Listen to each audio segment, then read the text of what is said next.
कहाणी हरतालिकेची। एके दिवशी शंकर पार्वती कैलास पर्वतावर बसले होते। पार्वतीनं शंकरांना विचारलं, महाराज, सर्व व्रतात चांगलं असं व्रत कोणतं? श्रम थोडे आणि फळ पुष्कळ असं एखादं व्रत असेल तर मला सांगा. मी कोणत्या पुण्याईनं आपल्या पदरी पडली हे देखील मला सांगा. तेव्हा शंकर म्हणाले, जसा नक्षत्रात चंद्र श्रेष्ठ, ग्रहात सूर्य श्रेष्ठ, 4 वर्णात ब्राह्मण श्रेष्ठ, देवात विष्णू श्रेष्ठ, नद्यात गंगा श्रेष्ठ, त्याप्रमाणे हरतालिका हे व्रत सर्वात श्रेष्ठ.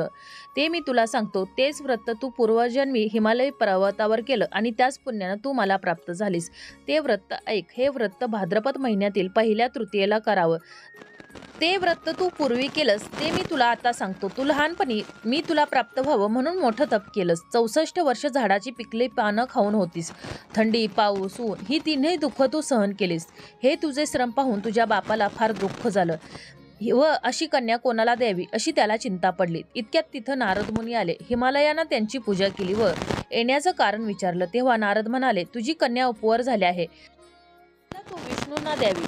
तोच तिचा योग्य नवरा आहे. त्यांनीच मला तुझ्याकडे मागणी घालण्यास पाठवले आहे. म्हणून मी इथं आलो आहे. हिमालयाला मोठा आनंद झाला. त्याने ही गोष्ट कबूल केली. त्यानंतर नारद तिथून विष्णूंकडे निघून गेले. नारद गेल्यावर तुझ्या बापानं ही गोष्ट तुला सांगितली. ती गोष्ट तुला रुचली नाही.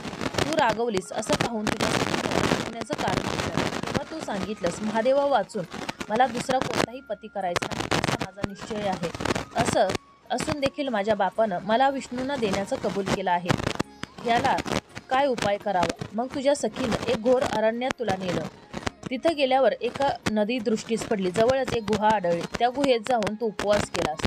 तिथं माझं लिंग पार्वतीसह स्थापिलस. त्याची तू पूजा केलीस. तो दिवस होता भाद्रपद शुक्ल शुद्ध तृतीयेचा. रात्री जागरण केलंस. त्या पुण्यानं इथलं माझं आसन हल्लं. नंतर मी तिथं आलो. तुला दर्शन दिलं आणि वर मागण्यास तुला सांगितलं. तू म्हणाली, माझे पती तुम्ही माझे पती व्हावं. याशिवाय माझी दुसरी कोणतीही इच्छा नाही. नंतर ती गोष्ट मी मान्य केली. मी गुप्त झालो. पुढे दुसऱ्या दिवशी ती व्रतपूजा तू विसर्जित केलीस. मैत्रिणीसह त्याचं पारण केलंस. इतक्यात तुझा बाप तिथं आला. त्यानं तुला विचारलं, इकडं पळून येण्याचं कारण काय? मग तू सर्व हकीकत त्याला सांगितलीस. पुढं त्यानं तुला मलाच देण्याचं वचन दिलं. तो तुला घेऊन घरी गेला.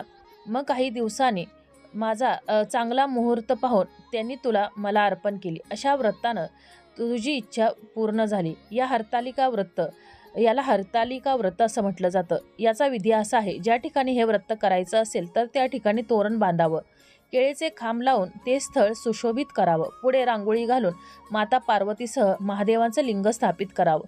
षोडोपचाराने त्याची पूजा करावी आणि मनोभावे त्यांची प्रार्थना करावी. रात्री नंतर ही कहाणी करावी. रात्री जागरण करावं. या व्रतानं प्राणी पापापासून मुक्त होतो. 7 जन्मांचं पातक नाहीच होतं. राज्य मिळतं. स्त्रियांचं सौभाग्य वाढतं. या दिवशी बायकांनी जर काही खाल्लं तर 7 जन्म त्या वंध्या होतात. दरिद्रता येते. पुत्रशोक होतो. ही कहाणी ऐकल्यावर सुवासिनींना यथाशक्ती वाण द्यावं. दुसऱ्या दिवशी उत्तर पूजा करावे आणि व्रताचं विसर्जन करावं. अशी ही 7 उत्तराची कहाणी. 5 उत्तरी देवा ब्राह्मणांच्या द्वारे, गाईचे गोठी, पिंपळाचे पारे, सुफळ संपूर्ण. आपल्याला ही जर कहाणी आवडली असेल तर व्हिडिओला लाईक करा, चॅनलला सबस्क्राईब करा आणि हा व्हिडिओ जास्तीत जास्त शेअर करा. धन्यवाद.